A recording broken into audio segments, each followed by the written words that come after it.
아내가 숨긴 병원 봉투, 서랍을 열었을 때 저는 처음에는 그것이 무엇인지 몰랐습니다. 오래된 영수증 몇 장과 약 봉투 사이에 병원 이름이 찍힌 흰 봉투 하나가 접혀 있었습니다. 안에 정희가 다니던 정형외과였습니다. 저는 아무 생각 없이 봉투를 꺼냈습니다. 그 안에는 진료 안내서와 예약 확인서가 들어 있었습니다. 그런데 이상했습니다. 예약 날짜 옆에는 모두 취소 표시가 되어 있었습니다. 한 번이 아니었습니다. 두 번도 아니었습니다. 석 달 동안 아내는 받아야 할 치료를 계속 미루고 있었습니다. 저는 한동안 종이를 손에 든 채 움직이지 못했습니다. 아내는 제게 아무 말도 하지 않았습니다. 무릎이 더 아파졌다는 말도 하지 않았고 병원에 가야 한다는 말도 하지 않았습니다. 그저 아침이면 평소처럼 밥을 차렸고 저녁이면 통증을 감추려는 듯 천천히 방으로 들어갔습니다. 저는 그제야 떠올렸습니다. 며칠 전부터 정희는 걸을 때마다 식탁 모서리를 짚었습니다.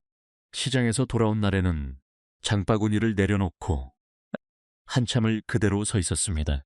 밤에는 제가 잠든 줄 알고 혼자 무릎을 감싸 쥐채 조용히 숨을 삼키기도 했습니다. 그 모습을 보면서도 저는 그저 나이가 들면 누구나 아픈 것이라고 생각했습니다. 아내가 치료를 포기하고 있다는 사실은 상상하지 못했습니다. 그날 저녁, 저는 병원 봉투를 식탁 위에 올려놓았습니다. 정희는 국을 데우다 말고 한동안 그 봉투만 바라보았습니다. 아내는 변명하지 않았습니다. 놀란 표정도 짓지 않았습니다. 마치 언젠가는 제가 알게 될 일이라고 이미 마음을 정해둔 사람처럼 조용히 의자에 앉았습니다. 저는 겨우 물었습니다. 왜 병원에 안 갔어? 정희는 한참 뒤에야 대답했습니다. 건물 수리비도 나갔고 이번 달 이자도 있잖아요. 내 무릎은 조금 더 참을 수 있어요. 그 말을 듣는 순간 저는 숨이 막히는 것 같았습니다. 저는 아내가 치료비를 걱정하지 않게 해주고 싶어서 집을 팔았습니다. 고양시 일산에 있던 저희 아파트는 대출이 한 푼도 없는 집이었습니다. 시세는 9억 원 정도였습니다. 현금도 1억 원 가까이 있었습니다. 저와 정희가 함께 받는 연금은 매달 220만 원 정도였습니다. 부자는 아니었습니다. 하지만 병원비가 필요하면 꺼내 쓸 돈이 있었고 매달 은행 이자를 걱정하지 않아도 됐습니다. 무릎이 좋지 않은 아내도 엘리베이터를 타고 편하게 오르내릴 수 있었습니다. 병원과 시장도 가까웠습니다. 그때의 저희는 적어도 무너지지 않는 생활을 가지고 있었습니다. 그런데 저는 그 생활이 답답했습니다. 평생을 일했는데도 연금 안에서만 조심하며 살아야 한다는 사실이 억울했습니다. 집값은 9억 원이나 된다는데 정작 매달 손에 들어오는 돈은 크지 않다는 사실이 불안했습니다. 무엇보다 정희가 병원비와 생활비를 생각하며 늘 먼저 참는 모습이 싫었습니다. 그때 누군가 제게 말했습니다. 아파트는 돈이 묶여 있는 곳이라고. 그 돈으로 월세가 나오는 건물을 사면 노후는 훨씬 편해질 것이라고. 그 말을 믿었습니다. 집 한 채를 팔아 월세가 들어오는 건물로 바꾸면 아내는 더 이상 치료비를 걱정하지 않아도 될 줄 알았습니다. 매달 새로 들어오는 돈이 우리 부부의 남은 시간을 지켜줄 것이라고 생각했습니다. 그래서 저는 24년을 살던 아파트를 팔았습니다. 아이들이 자라던 방도 떠났습니다. 정희가 화분을 키우던 베란다도 놓아버렸습니다. 그리고 오래된 상가 건물 한 채를 샀습니다. 처음 몇 달은 정말 모든 것이 잘 되는 것처럼 보였습니다. 통장에는 월세가 들어왔고 저는 제 판단이 옳았다고 믿었습니다. 아내에게도 이제는 걱정하지 말라고 말했습니다. 필요한 치료가 있으면 미루지 말고 받으라고 큰 소리 쳤습니다. 그런데 1년이 지나기도 전에 아내는 제 눈을 피해 병원 예약부터 취소하고 있었습니다. 제가 편하게 해주고 싶었던 사람이 제가 산 건물 때문에 아픈 것조차 말하지 못하고 있었습니다. 그날 저는 처음으로 두려워졌습니다. 제가 잘못 산 것은 단순히 건물 한 채가 아니었습니다. 저는 어쩌면 아내가 아프다고 말할 수 있는 생활까지 팔아버린 것인지도 몰랐습니다. 노후에 돈이 더 들어오는 집을 선택한 것이 왜 아내에게 치료를 참게 만드는 일이 되었을까요? 대출 없는 아파트와 남겨둔 현금보다 저는 왜 매달 들어온다는 월세를 더 믿었을까요? 지금 이 이야기가 남의 일처럼 느껴지지 않으신다면 조용히 구독해 두시고 끝까지 함께 점검해 보세요. 제 이름은 한영수입니다. 올해 68입니다. 그리고 이 이야기는 아직 아내가 아픈 것을 숨기지 않아도 되었던 시절부터 시작됩니다. 아내가 아픈 것을 숨기지 않아도 되었던 집. 제가 퇴직하던 해, 정희는 아직 병원 가는 일을 미루지 않았습니다. 무릎이 좋지 않은 것은 오래된 일이었습니다. 젊었을 때는 비가 오는 날이면 조금 시큰한 정도였지만 나이가 들면서 계단을 오래 오르거나 시장에서 무거운 것을 들고 돌아온 날에는 통증이 쉽게 가라앉지 않았습니다. 그래도 그때는 크게 걱정하지 않았습니다. 저희가 살던 일산 아파트에는 엘리베이터가 있었습니다. 집에서 병원까지는 버스로 15분이면 충분했습니다. 단지 입구에서 버스를 타고 두 정거장만 가면 정희가 다니던 정형외과가 있었고 그 옆에는 약국도 있었습니다. 정희는 한 달에 몇 번씩 병원에 가서 물리치료를 받았습니다. 가끔 주사를 맞아야 하는 날도 있었고 약값이 더 나오는 달도 있었습니다. 그래도 치료비를 감당할 수 있었습니다. 현금이 남아 있었고 집에는 빚이 없었기 때문입니다. 저희가 살던 집은 화려하지 않았습니다. 지은 지 오래된 아파트였고 주방 문짝 하나는 살짝 기울어져 있었습니다. 욕실 타일 사이에는 지워지지 않는 얼룩도 남아 있었습니다. 하지만 그 집에는 저희 삶에 필요한 것들이 가까이 있었습니다. 엘리베이터, 병원, 시장, 버스, 정류장, 그리고 매달 은행에 돈을 갚지 않아도 된다는 안도감. 저는 30년 가까이 식품회사 물류센터에서 일했습니다. 새벽에 들어오는 물건을 확인하고 출고 차량을 배치하고 창고 직원들의 근무 상황을 정리하는 일이었습니다. 겨울에는 창고 바닥의 냉기가 뼛속까지 올라왔고 여름에는 작업복이 땀에 젖어 몸에 달라붙었습니다. 저도 아이들이 어느 정도 자란 뒤부터 동네 마트에서 일했습니다. 계산대에 오래 서 있다 보니 손목과 무릎이 좋을 리 없었습니다. 그래도 아내는 일을 쉽게 그만두지 않았습니다. 아이들 학비가 들어가던 시절에는 조금이라도 보탬이 되고 싶어 했고 아이들이 결혼한 뒤에는 저희 노후 자금에 보태고 싶어 했습니다. 저희는 크게 벌지는 못했습니다. 대신 크게 무리하지도 않았습니다. 주변 사람들이 새 아파트로 옮겨갈 때도 저희는 살던 집을 지켰습니다. 차도 오래 타고 여행도 쉽게 가지 않았습니다. 아이들이 결혼할 때 목돈이 필요했지만 집을 담보로 큰 빚을 내지는 않았습니다. 그렇게 살아온 시간이 모여 퇴직하던 해에는 대출 없는 아파트 한 채가 남았습니다. 시세는 9억 원 가까이 되었습니다.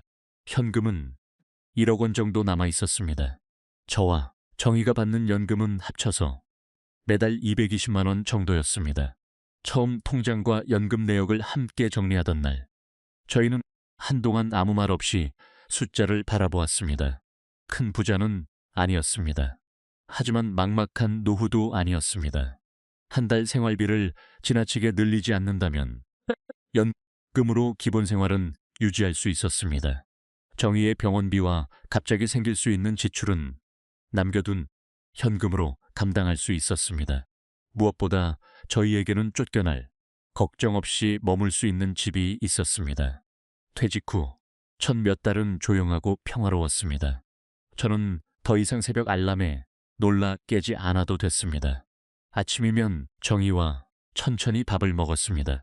날씨가 좋은 날에는 호수공원 쪽으로 걸어갔고 돌아오는 길에는 시장에 들렀습니다. 정희는 시장에서 비싼 것을 많이 사지는 않았습니다. 두부 한 모와 채소 몇 가지, 가끔 생선 한 마리면 충분하다고 했습니다. 저는 그런 아내를 보면서 오랫동안 참으며 살아온 사람은 편히 살 수 있게 된 뒤에도 쉽게 소비하지 못한다는 것을 알았습니다. 정희는 병원에 다녀온 날에도 치료비 이야기를 길게 하지 않았습니다. 봉투에서 약을 꺼내 정리하고 다음 예약 날짜를 냉장고 옆 작은 달력에 표시해 두었습니다. 그리고 다음 날이면 다시 평소처럼 밥을 짓고 빨래를 하고 베란다의 화분을 살폈습니다. 그 모습을 보며 저는 고마우면서도 마음이 무거워졌습니다. 아내는 여전히 먼저 아끼고 있었습니다. 어느 날은 병원 진료를 받고 돌아온 정희가 냉장고 앞에서 한참을 서 있었습니다. 저녁에 고기를 조금 사올까 하다가 다음에 먹자며 웃었습니다. 그달에는 무릎 검사 비용이 평소보다 더 들었다는 이유였습니다. 그날 저는 웃지 못했습니다. 저희에게는 9억 원짜리 집이 있었습니다. 현금도 남아 있었습니다. 연금도 매달 들어왔습니다. 그런데도 아내는 병원에 다녀온 달이면 저녁, 반찬부터 줄이고 있었습니다. 물론 정희에게는 그것이 큰 불행이 아니었을 것입니다. 아내는 원래 그런 사람이었습니다. 지금 충분히 먹고 치료받을 수 있고 잠잘 집이 있으면 괜찮다고 생각하는 사람이었습니다. 하지만 저는 달랐습니다. 저는 평생 일한 대가가 이것뿐인가 하는 생각을 하기 시작했습니다. 퇴직하면 아내와 조금은 여유 있게 살 수 있을 줄 알았습니다. 병원비가 나오는 달에도 걱정 없이 필요한 음식을 사고 가끔은 가까운 곳으로 여행도 다니며 살 수 있을 줄 알았습니다. 그런데 저는 여전히 매달 들어오는 연금 안에서 조심스럽게 움직이고 있었습니다. 처음에는 그런 생각을 스스로 부끄럽게 여겼습니다. 집도 있고 돈도 남아있는데 무엇이 부족하다고 불평하나 싶었습니다. 하지만 시간이 지날수록 같은 생각이 반복되었습니다. 9억 원이나 되는 집이 있는데 왜 우리 생활은 달라지지 않는 것일까? 저 돈을 그냥 깔고 앉아 사는 것이 정말 현명한 일일까? 그 돈이 매달 생활비를 만들어준다면 정희도 병원에 다녀온 뒤 반찬값을 걱정하지 않아도 되지 않을까? 그 생각이 마음속에 자리를 잡기 시작할 무렵 예전에 함께 일했던 사람들과 점심 약속이 있었습니다. 퇴직한 사람들끼리 만나면 대화는 자연스럽게 건강과 돈 이야기로 흘러갔습니다. 누가 허리 수술을 했다는 이야기, 누구의 아내가 병원비 때문에 적금을 깼다는 이야기, 연금만 가지고는 예전처럼 생활이 어렵다는 이야기. 그 자리에서 최병철이 자신의 이야기를 꺼냈습니다. 병철은 퇴직하기 전 작은 상가 건물을 하나 마련했다고 했습니다. 크고 번듯한 건물은 아니지만 아래층에서 월세가 들어오니 연금만 받는 것과는 마음이 전혀 다르다고 했습니다. 그의 말은 특별히 과장되어 들리지 않았습니다. 오히려 너무 현실적으로 들렸습니다. 집값이 아무리 올라도 그 집안에 계속 살고 있으면 매달 쓸 돈이 생기는 것은 아니다. 나이가 들수록 중요한 것은 자산의 크기보다 통장에 꾸준히 들어오는 현금이다. 그 말을 듣는 순간 저는 바로 정희를 떠올렸습니다. 병원비가 나온 달이면 먹고 싶은 것도 미루던 아내, 필요한 치료는 받으면서도 늘 비용부터 생각하던 아내, 9억 원짜리 집에 살면서도 평생처럼 아껴 살던 저희 모습. 병철은 제가 사는 아파트 시세를 듣고는 충분히 다른 선택을 생각해 볼 수 있는 형편이라고 말했습니다. 아파트를 팔고 월세가 나오는 작은 건물로 옮기면 직접 거주하면서도 매달 임대 수입을 받을 수 있다는 이야기였습니다. 저는 그 자리에서는 크게 반응하지 않았습니다. 그저 웃으며 이제 나이에 세입자 관리까지 하며 살기는 어렵지 않겠느냐고 말했습니다. 하지만 집으로 돌아오는 길에는 병철의 말이 계속 머릿속을 맴돌았습니다. 집은 저희를 편하게 해주고 있었습니다. 그 사실은 분명했습니다. 그러나 저는 그날 처음으로 그 편안함이 너무 조용하다고 느꼈습니다. 안전하기는 하지만 앞으로 점점 커질 병원비와 생활비까지 막아줄 수 있는지 확신이 들지 않았습니다. 저녁이 되어 집에 들어오니 정희는 베란다 화분에 물을 주고 있었습니다. 해가 기울면서 거실 바닥에는 긴 그림자가 드리워져 있었습니다. 예전에는 그 풍경만으로 또 마음이 놓였습니다. 그런데 그날은 달랐습니다. 저는 거실을 둘러보며 이 집의 따뜻함보다 그 안에 묶여있는 돈을 먼저 생각했습니다. 며칠 뒤 병철에게 연락이 왔습니다. 일산에서 아주 멀지 않은 곳에 저희 같은 은퇴 부부가 살면서 월세를 받을 수 있는 3층짜리 상가주택이 나왔다는 말이었습니다. 1층에는 이미 오래 장사해온 가게가 있었고 위층에도 세입자가 들어와 있다고 했습니다. 결정하라는 것이 아니라 한번 보고 비교만 해보라는 말이었습니다. 저는 전화를 끊은 뒤에도 한참 동안 아무 말 없이 앉아 있었습니다. 정희는 주방에서 다음 병원 예약 날짜를 달력에 적고 있었습니다. 그때까지만 해도 아내는 아프면 병원에 갈 수 있는 사람이었습니다. 저는 그 사실이 귀한 것인지 모르고 있었습니다. 다음 날 오전 저는 정희에게 잠깐 볼 일이 있다고 말하고 집을 나섰습니다. 그리고 병철의 차를 타고 저희가 살던 집과 전혀 다른 종류의 노후를 보러 갔습니다. 월세가 들어오던 석 달, 그리고 처음 생긴 빈자리. 병철이 보여준 건물은 저희 아파트에서 차로 20분쯤 떨어진 곳에 있었습니다. 대로변에서 한 골목 안쪽으로 들어간 자리였습니다. 주변에는 오래된 빌라와 작은 아파트 단지가 있었고 세탁소와 약국, 식당 몇 곳이 드문드문 이어져 있었습니다. 아주 번화한 곳은 아니었지만 사람이 전혀 없는 동네도 아니었습니다. 건물은 3층짜리 상가주택이었습니다. 외벽에는 세월의 흔적이 남아 있었고 계단 입구는 조금 어두웠습니다. 엘리베이터는 없었습니다. 1층에는 작은 칼국수집이 영업 중이었고 2층에는 사무실 하나와 원룸 2개가 있었습니다. 3층은 주인이 거주할 수 있는 공간이었습니다. 제가 건물을 보러 간 날 1층 가게에는 손님이 몇 사람 앉아 있었습니다. 주방에서는 국물이 끓는 냄새가 났고 가게 주인은 바쁘게 그릇을 나르고 있었습니다. 그 모습은 제게 아주 든든하게 보였습니다. 이미 장사가 되고 있는 가게, 이미 살고 있는 세입자, 제가 직접 살 수 있는 3층 공간. 저는 그 건물이 앞으로 저희 생활을 지켜줄 준비가 되어 있는 것처럼 느꼈습니다. 병철이 보여준 임대 현황에는 1층과 2층을 합쳐 매달 380만 원 정도의 월세가 적혀 있었습니다. 건물 가격은 10억 원이 조금 넘었습니다. 저희 아파트를 팔고 가지고 있던 현금을 보태도 부족한 금액은 대출을 받아야 했습니다. 그런데도 제게는 위험보다 가능성이 먼저 보였습니다. 연금 220만 원에 월세가 더해지면 지금과는 완전히 다른 생활을 할 수 있을 것 같았습니다. 대출 이자와 건물 관리 비용을 제외하더라도 정희가 병원비 때문에 먼저서 생활비를 줄이는 일은 없어질 것 같았습니다. 3층 집은 아파트보다 훨씬 작았습니다. 주방은 좁았고 거실에는 큰 식탁을 놓기 어려워 보였습니다. 햇빛이 오래 들어오는 베란다도 없었습니다. 욕실 문턱도 정희에게는 편하지 않을 것 같았습니다. 저는 잠깐 아내의 무릎을 떠올렸습니다. 그러나 곧 다른 생각이 그 걱정을 덮었습니다. 조금 좁게 살면 어떠한가? 조금 불편하면 어떠한가? 그 대신 매달 돈이 들어오고 치료비를 걱정하지 않아도 된다면 그 편이 훨씬 나은 선택이라고 생각했습니다. 집으로 돌아온 뒤 저는 정희에게 건물 이야기를 했습니다.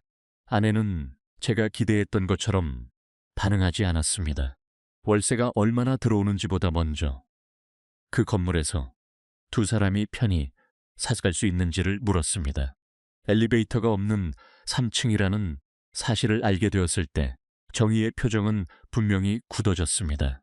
아내는 길게 따지지 않았습니다. 다만 한 번 아주 분명하게 말했습니다. 나는 월세가 더 나오는 집보다 아파도 병원 다니며 편히 살 수 있는 집을 지키고 싶어요. 그 말은 저를 잠시 멈추게 했습니다.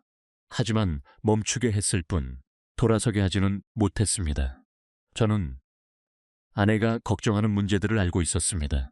계단도 불편할 수 있고 오래된 건물에는 수리할 곳이 생길 수 있습니다. 세입자가 언제까지나 그대로 있으시리라는 보장도 없습니다. 그런데 그것들을 감당 가능한 위험이라고 생각했습니다. 무엇보다 제 마음속에는 한 가지 확신이 커지고 있었습니다. 저희가 지금처럼만 살면 정희는 앞으로도 돈을 아끼느라 치료와 생활 사이에서 늘 먼저 양보할 것이라는 확신이었습니다. 저는 그 모습을 바꾸고 싶었습니다. 며칠 동안 저는 공책에 숫자를 적었습니다. 아파트를 팔면 받을 수 있는 돈, 건물을 사기 위해 들어갈 돈, 필요한 대출 금액, 매달 기대할 수 있는 월세, 대출 이자와 기본 비용을 빼고 남는 금액. 종이 위의 계산은 그럴듯했습니다. 하지만 제같이 아는 숫자들도 있었습니다. 1층 가게가 비어있는 달의 수입, 세입자에게 한꺼번에 돌려줘야 할 보증금, 갑자기 생길 수 있는 방수와 배관 수리비, 정희의 치료가 더 필요해질 경우를 대비한 돈. 저는 월세가 계속 들어온다는 전제 위에서만 미래를 계산했습니다. 정희는 끝까지 마음을 놓지 못했습니다. 그래도 제가 이미 마음을 굳혔다는 것을 알게 된 뒤에는 같은 말을 반복하지 않았습니다. 대신 가지고 있던 현금을 모두 건물에 넣어서는 안 된다고 했습니다. 병원비와 갑작스러운 일을 대비할 돈만큼은 꼭 남겨두자고 했습니다. 저는 그렇게 하겠다고 약속했습니다. 저 역시 그 약속을 지킬 수 있을 것이라고 믿었습니다. 그런데 계약이 시작되자 예상보다 많은 돈이 빠져나갔습니다. 아파트를 팔고 건물을 사는 과정에는 중개비용과 여러 부대 비용이 필요했습니다. 3층에서 바로 살기 위해서는 도배와 장판을 새로 해야 했습니다. 오래된 주방과 욕실도 최소한은 고쳐야 했습니다. 처음에는 작은 비용처럼 보였습니다. 하지만 하나씩 모이자 금액은 커졌습니다. 정희와 약속했던 비상금은 예상보다 줄어들었습니다. 건물 매입에 필요한 부족분은 결국 대출로 채웠습니다. 그럼에도 저는 불안해하지 않으려 했습니다. 처음에만 돈이 들어가는 것이고 월세가 들어오기 시작하면 다시 쌓을 수 있다고 생각했습니다. 비상금이 조금 줄었어도 이제부터는 매달 새로운 현금이 생긴다고 믿었습니다. 이삿날 정희는 마지막까지 아파트 베란다에 남아 있었습니다. 작은 화분 몇 개만 새 집으로 가져가기로 했고 나머지는 이웃에게 나누어 주었습니다. 빈 거실에는 식탁과 장식장이 있던 자리만 희미하게 남았습니다. 아이들이 자라던 방도, 제가 매일 저녁 돌아오던 현관도 그대로였지만 이제는 저희 집이 아니게 될 곳이었습니다. 정희는 떠나기 전 한동안 아무 말 없이 집안을 바라보았습니다. 저는 그 침묵이 마음에 걸렸지만 애써 다른 생각을 했습니다. 몇 달만 지나면 아내도 이 선택을 이해하게 될 것이다. 통장에 월세가 들어오는 것을 보면 이 집을 떠난 서운함보다 앞으로의 안심이 더 크게 느껴질 것이다. 그렇게 저희는 24년 동안 살던 아파트를 떠났습니다. 새 건물의 3층 생활은 예상보다 빠르게 현실로 다가왔습니다. 공간이 좁아 오래 쓰던 식탁은 가져오지 못했습니다. 정희가 아끼던 그릇장도 둘 자리가 없었습니다. 아파트 베란다에서 잘 자라던 화분들은 작은 창가로 옮겨졌지만 햇빛이 충분히 들지 않아 잎이 조금씩 힘을 잃었습니다. 정희의 무릎도 마찬가지였습니다. 장을 보고 돌아오는 날이면 아내는 계단 중간에서 한 번씩 멈췄습니다. 병원에 다녀온 날에는 3층까지 올라오는 일이 더 힘들어 보였습니다. 저는 마음에 걸렸지만 큰 문제로 받아들이지 않았습니다. 대신 장을 볼 때 제가 더 많이 들면 된다고 생각했습니다. 치료를 잘 받으면 괜찮아질 것이라고 생각했습니다. 무엇보다 월세가 들어오면 정희에게 더 좋은 치료를 받게 할 수 있다고 믿었습니다. 그리고 실제로 첫 월세가 들어왔습니다. 1층 칼국수집의 월세, 2층 사무실과 원룸의 월세, 저희가 받던 연금, 통장에 찍힌 숫자를 보자 저는 처음으로 깊은 안도감을 느꼈습니다. 그동안 저를 따라다니던 불안이 사라지는 것 같았습니다.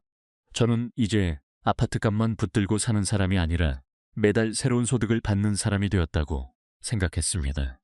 정희에게도 이제 병원비 걱정은 하지 않아도 된다고 말했습니다. 무릎 치료도 계획대로 받고 필요한 검사가 있으면 미루지 말라고 했습니다.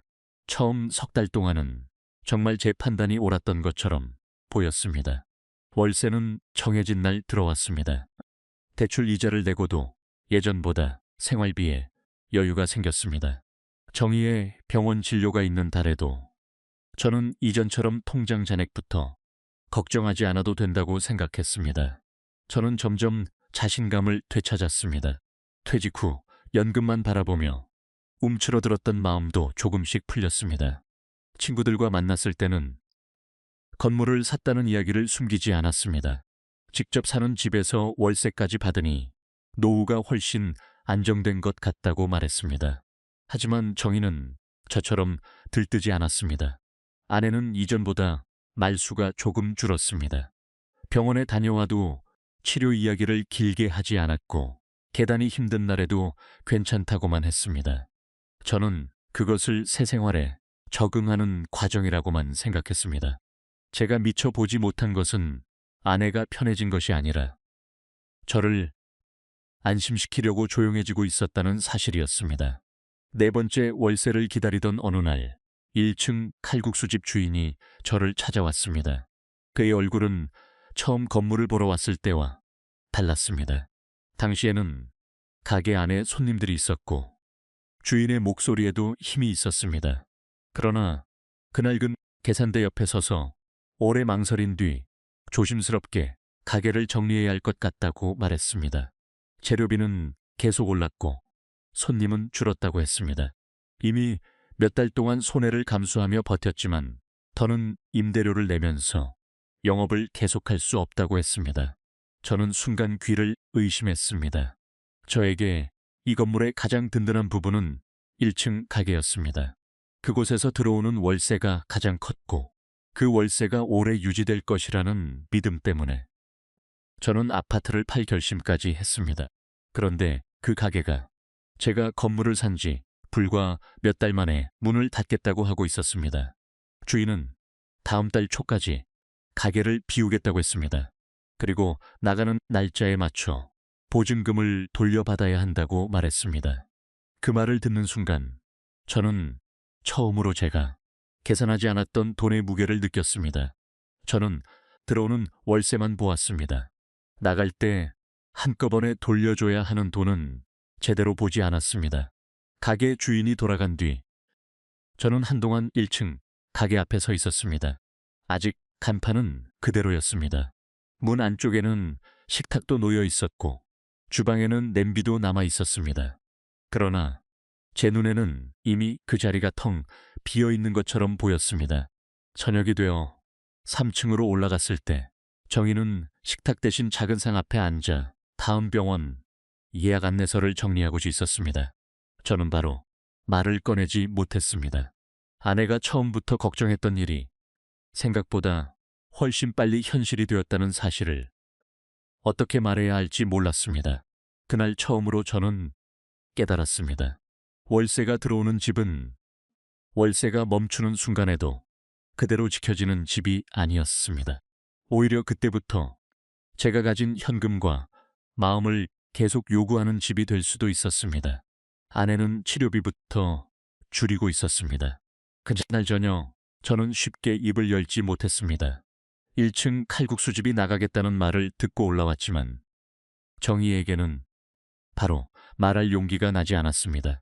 아내는 작은 상 위에 병원 안내서를 펼쳐놓고 있었습니다.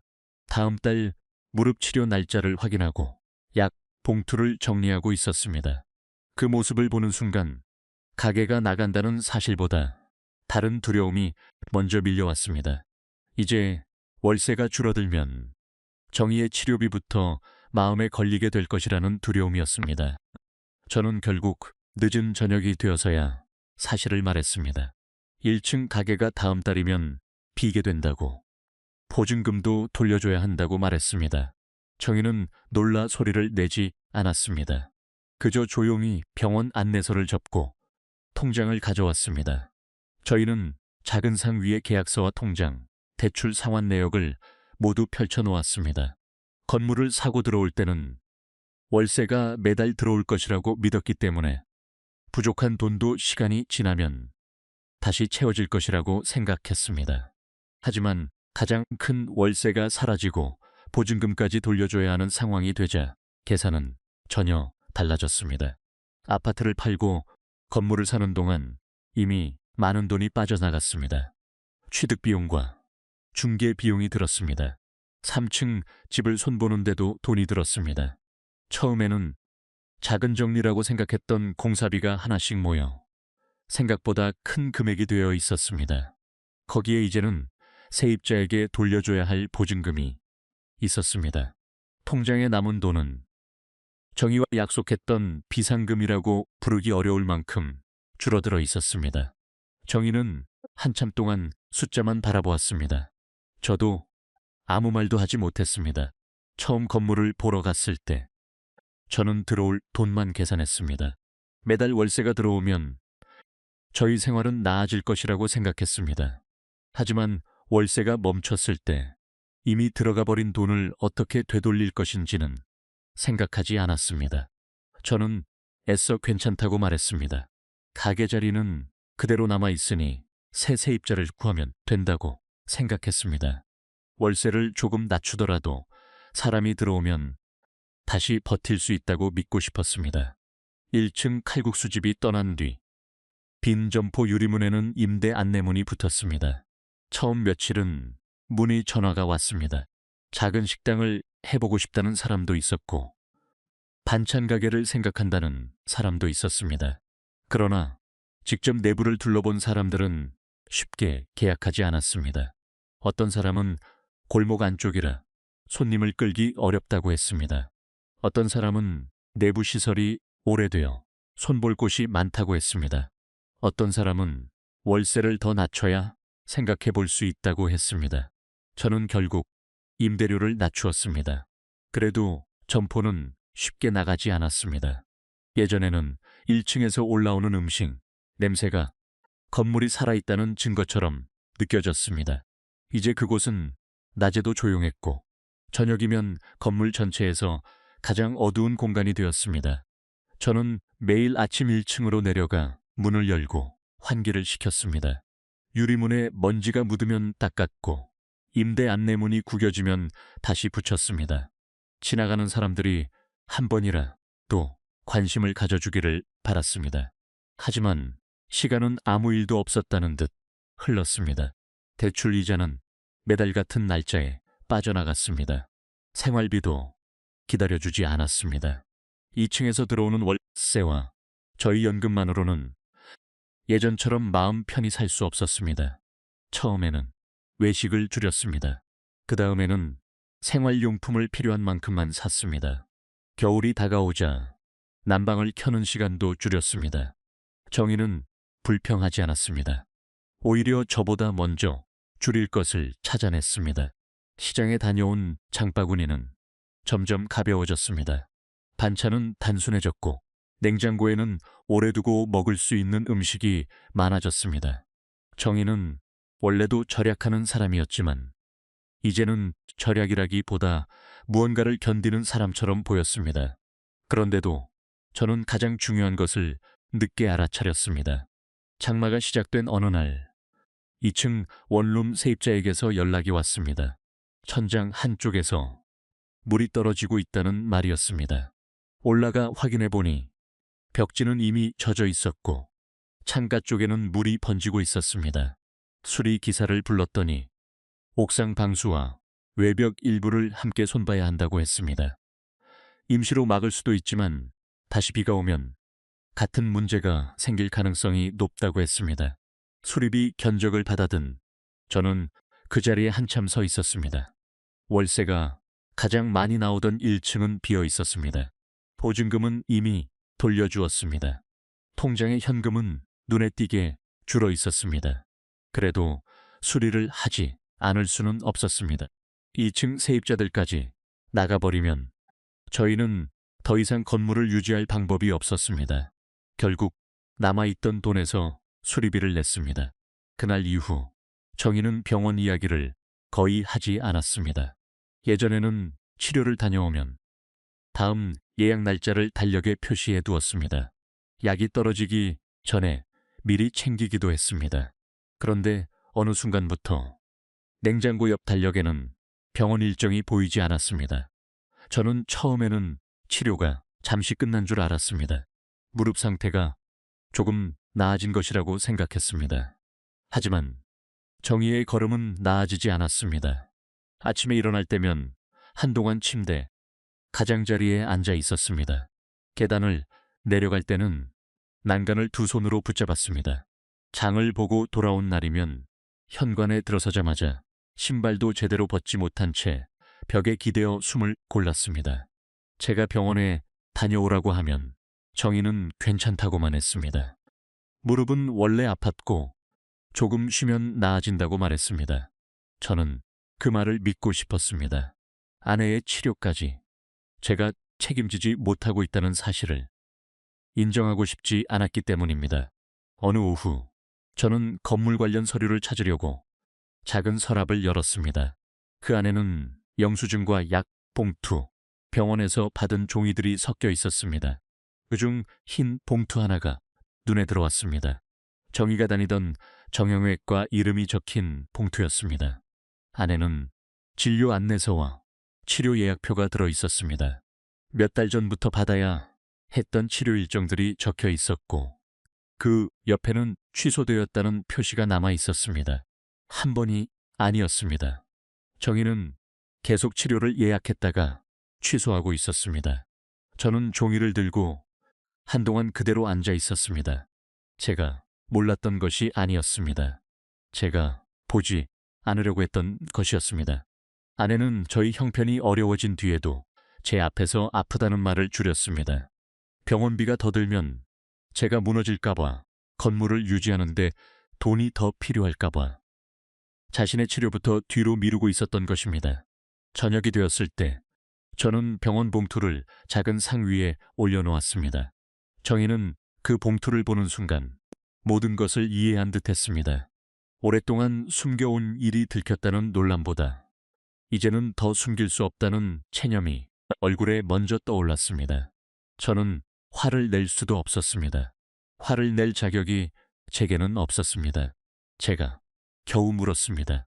왜 말하지 않았어? 정희는 한동안 손을 무릎 위에 얹은 채 앉아 있었습니다. 그리고 조용히 말했습니다. 지금 병원비까지 계속 쓰면 당신이 더 힘들어질 것 같았어요. 1층 가게도 비어있고 수리비도 나갔잖아요. 내 무릎은 조금 참으면 되는 줄 알았어요. 그 한마디에 저는 아무 말도 할 수 없었습니다. 저는 아내가 치료비 걱정을 하지 않게 하려고 아파트를 팔았습니다. 정희가 병원에 다녀온 달이면 반찬값부터 줄이는 모습이 마음 아파서 더 많은 현금이 들어오는 집을 만들고 싶었습니다. 그런데 제가 선택한 건물 때문에 아내는 이제 치료 자체를 포기하고 있었습니다. 며칠 뒤 저는 정희와 함께 병원에 갔습니다. 검사를 마친 의사는 무릎 상태가 이전보다 많이 나빠졌다고 말했습니다. 치료를 꾸준히 이어갔다면 통증을 줄이며 관리할 수 있었을 텐데 오랫동안 미루는 동안 관절 상태가 더 악화되었다고 했습니다. 앞으로는 단순히 가끔 치료를 받는 것으로는 부족할 수 있었습니다. 정기적인 치료가 필요했고 상태에 따라 더 큰 처치까지 생각해야 한다고 했습니다. 의사의 설명을 듣는 동안 정희는 고개를 숙이고 있었습니다. 저는 옆에 앉아 있었지만 아내의 얼굴을 제대로 볼 수 없었습니다. 아파트에 그대로 살았다면 정희는 이 치료를 미루지 않았을 것입니다. 현금을 그대로 남겨두었다면 병원비 때문에 제 눈치를 보지 않았을 것입니다. 월세가 들어오지 않는 달을 걱정하지 않아도 되었다면 아내는 아픈 것을 숨기지 않았을 것입니다. 병원을 나오는 길, 정희는 천천히 걸었습니다. 계단이 없는 평평한 길인데도 몇 걸음마다 걸음이 흔들렸습니다. 저는 아내의 가방을 받아들었습니다. 그때 정희가 아주 낮은 목소리로 말했습니다. 당신이 나 편하게 해주려고 한 건 알아요. 그런데 이제는 내가 아프다고 말하면 당신이 더 무너질까봐 겁이 나요. 그 말은 제가 평생 들었던 어떤 꾸중보다 아팠습니다. 저는 가족을 지키겠다고 생각했습니다. 아내에게 더 나은 노후를 주겠다고 생각했습니다. 하지만 정희는 이제 제 앞에서 아프다는 말조차 조심해야 하는 사람이 되어 있었습니다. 그날 밤 저는 처음으로 건물을 팔아야 한다고 생각했습니다. 손해가 나더라도 월세가 다시 들어오기를 기다릴 수는 없었습니다. 건물을 지키기 위해 아내의 치료를 또 뒤로 미루게 할 수는 없었습니다. 제가 놓친 것은 투자 수익이 아니었습니다. 노후에 가장 먼저 지켜야 할 돈은 언젠가 더 많은 돈을 벌어줄 자산에 넣는 돈이 아니었습니다. 아픈 사람이 미안해하지 않고 꺼내 쓸 수 있는 돈이었습니다. 그리고 제가 선택한 건물은 바로 그 돈부터 가장 먼저 삼키고 있었습니다. 아픈 사람이 미안해하지 않아도 되는 집. 정희의 병원 진료를 마치고 돌아온 날, 저는 한동안 3층 집에 들어가지 못했습니다. 계단 아래에 서서 위를 올려다보았습니다. 제가 처음 이 건물을 보러 왔을 때는 저 계단 위에 새로운 노후가 기다리고 있다고 생각했습니다. 아래층에서는 월세가 들어오고 위층에서는 저희 부부가 여유 있게 살아갈 것이라고 믿었습니다. 하지만 이제 그 계단은 전혀 다르게 보였습니다. 병원에 다녀온 정희가 통증을 참으며 올라야 하는 길, 비어있는 점포와 대출 이자 때문에 아내가 치료를 미루게 된 집, 제가 지켜야 할 사람보다 제가 산 건물부터 먼저 걱정하게 만든 곳. 저는 더 이상 이곳을 저희의 집이라고 생각할 수 없었습니다. 그날 밤 정희가 잠든 뒤 저는 식탁 앞에 혼자 앉았습니다. 계약서와 대출 내역, 통장 잔액, 병원 진료비 영수증을 모두 꺼내놓았습니다. 예전 같았으면 저는 다시 계산했을 것입니다. 월세를 조금 더 낮추면 새 세입자가 들어올지, 조금만 더 버티면 손해를 줄일 수 있을지, 수리비를 나중으로 미루면 현금을 얼마나 남길 수 있을지. 하지만 그날은 달랐습니다. 아내의 치료 예약표를 본 뒤에는 더 이상 월세 계산이 중요하지 않았습니다. 제가 아무리 손실을 줄여도 정희가 병원비 때문에 또 치료를 취소한다면 그것은 이미 실패한 생활이었습니다. 저는 건물을 팔기로 마음먹었습니다. 다음 날 병철에게 연락했습니다. 처음 건물을 소개받을 때와 달리 이번에는 제 목소리에 기대가 없었습니다. 저는 새 세입자를 알아봐 달라고 하지 않았습니다. 월세를 얼마나 더 받을 수 있는지도 묻지 않았습니다. 그저 지금 이 건물을 팔면 얼마나 손해를 보게 되는지 물었습니다. 병철은 잠시 말을 아꼈습니다. 1층 점포가 비어있고 최근 방수 공사까지 있었기 때문에 매수자는 분명 가격을 낮추려 할 것이라고 했습니다. 처음 샀던 금액을 그대로 받기는 어렵고 대출을 정리하고 나면 저희가 기대하는 만큼 돈이 남지 않을 수도 있다고 했습니다. 저는 조용히 들었습니다. 속이 아프지 않았다면 거짓말입니다. 저희가 아파트를 팔고 떠날 때만 해도 저는 돈이 더 들어오는 삶을 선택했다고 믿었습니다. 그런데 이제는 손해를 감수하며 그 선택에서 빠져나올 방법을 찾고 있었습니다. 더 아픈 사실은 따로 있었습니다. 저희가 살던 일산 아파트는 이미 가격이 올라 있었습니다. 건물을 팔아 대출을 갚더라도 예전과 같은 집으로 다시 돌아갈 수는 없었습니다. 24년 동안 살던 집은 더 이상 저희가 돌아갈 수 있는 자리가 아니었습니다. 저는 그 사실을 정희에게 어떻게 말해야 할지 몰라 며칠 동안 혼자 삼켰습니다. 하지만 아내는 이미 제 표정만 보고도 무언가를 알고 있었던 것 같습니다. 어느 저녁, 정희가 먼저 물었습니다. 건물 팔 생각하고 있어요? 저는 잠시 머뭇거리다가 고개를 끄덕였습니다. 당신 치료를 더 미루게 하면서까지 여기 붙들고 있을 수는 없어. 손해를 보더라도 정리하자. 이번에는 집보다 당신 몸이 먼저야. 정희는 한동안 말이 없었습니다. 아내는 저를 원망할 수도 있었습니다. 처음부터 반대했는데 왜 이제야 알았느냐고, 우리가 지켜온 집을 왜 그렇게 쉽게 팔았느냐고 따질 수도 있었습니다. 하지만 정희는 그러지 않았습니다. 아내는 무릎 위에 놓인 손을 가만히 쓸어내리며 아주 낮은 목소리로 말했습니다. 예전 집 생각이 많이 나요. 그래도 이제 당신이 무엇을 먼저 봐야 하는지 알게 된 것 같아서 그건 다행이에요. 저는 고개를 들 수 없었습니다. 아내가 화를 내지 않는 것이 더 미안했습니다. 평생을 함께 살아온 사람이기에 제 후회가 얼마나 큰지 이미 알고 있는 것 같았습니다. 저는 부동산에 건물을 씀에 숨었습니다. 매물을 올린 뒤부터는 하루가 길게 느껴졌습니다. 전화가 오면 혹시 계약이 될까 기대했고, 아무 연락이 없으면 또 시간이 지나가는 것이 두려웠습니다. 1층 빈 점포는 여전히 그대로였습니다. 유리문에 붙은 임대 안내문은 이제 빛이 발해 있었고, 저는 더 이상 그것을 새로 고쳐 붙이지 않았습니다. 저는 세입자를 기다리는 사람이 아니라 이곳을 떠날 날을 기다리는 사람이 되어 있었습니다. 그동안 정희는 치료를 다시 시작했습니다. 병원비는 여전히 부담스러웠습니다.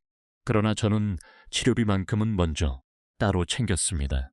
아내가 예약 날짜를 취소하려고 하면 이번에는 제가 막았습니다. 이미 늦게 시작한 치료를 더 늦출 수는 없었습니다.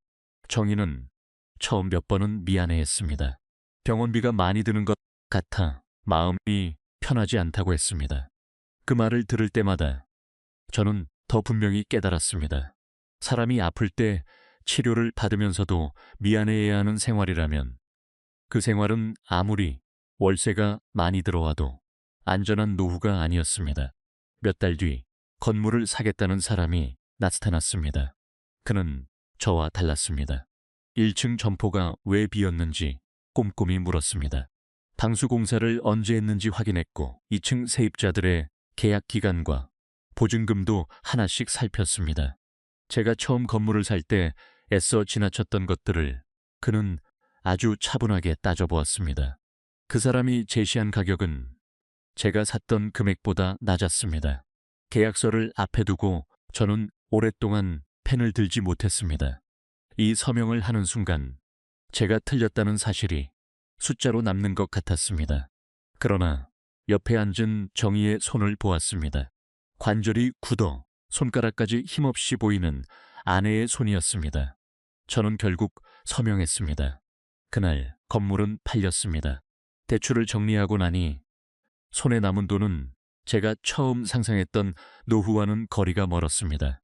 예전 아파트로 돌아갈 수도 없었고 잃은 현금을 다시 되찾을 방법도 없었습니다. 하지만 저는 처음으로 계산을 멈출 수 있었습니다. 더 이상 빈 점포의 월세를 기다리지 않아도 됐습니다. 비가 오는 날이면 건물 벽부터 걱정하지 않아도 됐습니다. 무엇보다 아내의 치료비를 건물 유지비와 저울질하지 않아도 됐습니다. 저희는 병원과 시장이 가까운 곳에 작은 아파트를 구했습니다. 예전 집보다 훨씬 작았습니다. 창밖 풍경도 특별하지 않았고 정희가 화분을 많이 놓을 만큼 넓은 베란다도 없었습니다. 하지만 엘리베이터가 있었고 관리비가 감당할 만했고 병원까지는 버스로 오래 걸리지 않았습니다. 처음 집을 보러 간 날, 정희는 현관 앞에 서서 한동안 주변을 살폈습니다.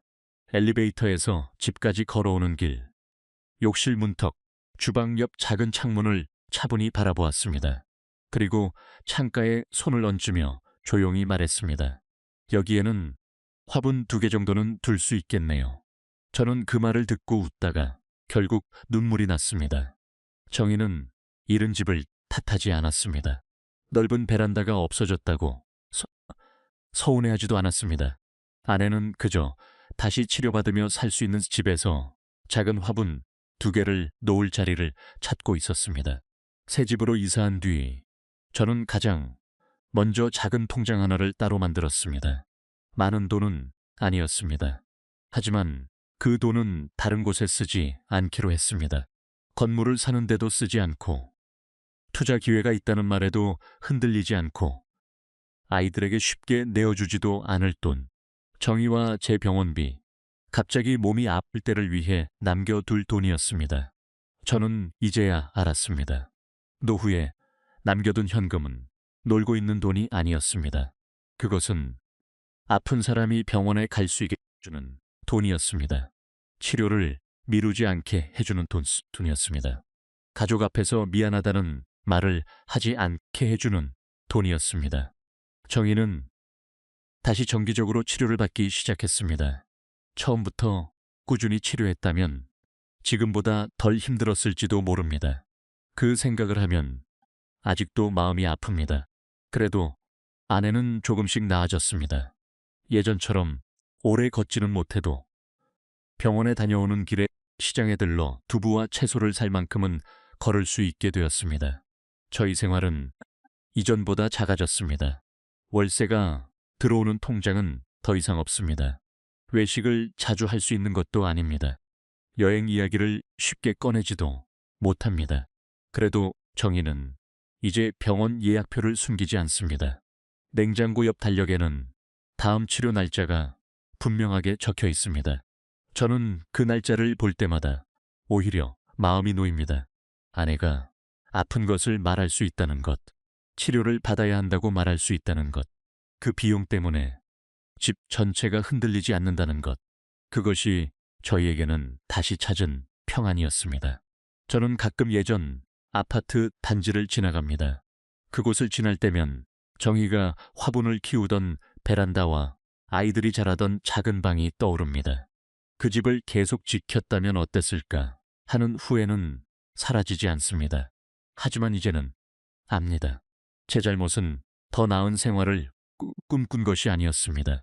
아내를 편하게 해주고 싶었던 마음 자체가 잘못된 것도 아니었습니다. 진짜 잘못은 지켜야 할 안전을 모두 내려놓고도 제가 더 현명한 선택을 했다고 믿었던 것입니다. 월세는 들어오지 않을 수 있습니다. 건물은 갑자기 수리비를 요구할 수 있습니다. 그러나 나이 든 사람의 병과 치료는 기다려주지 않습니다. 노후의 집을 바꾸려 한다면 먼저 물어야 합니다.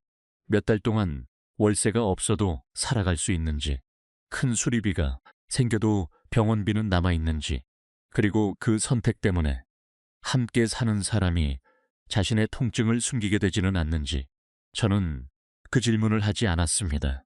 그래서 정희는 제가 산 건물을 지키기 위해 자신의 무릎부터 포기하려 했습니다. 요즘 아내는 치료를 다녀온 날이면 작은 시장에 들러옵니다. 저는 현관 소리가 나면 먼저 나가 장바구니를 받아듭니다. 창가에는 정희가 다시 심은 화분 2개가 놓여 있습니다. 예전처럼 넓은 베란다는 아니지만 햇빛이 드는 시간에는 잎들이 조용히 빛납니다. 그 모습을 볼 때마다 저는 생각합니다. 노후에 가장 비싼 집은 월세가 가장 많이 나오는 건물이 아니었습니다. 아픈 사람이 치료를 숨기지 않아도 되는 집, 통증이 생겼을 때 미안해하지 않고 병원에 갈 수 있는 집, 두 사람이 남은 시간을 불안보다 평안에 더 가깝게 살아갈 수 있는 집, 그곳이 저희에게 가장 귀한 집이었습니다.